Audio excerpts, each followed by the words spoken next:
Kami cinta tanah ini, tanah rencong penuh berani.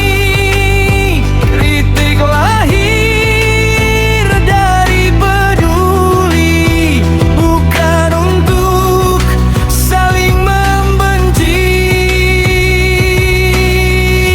Kami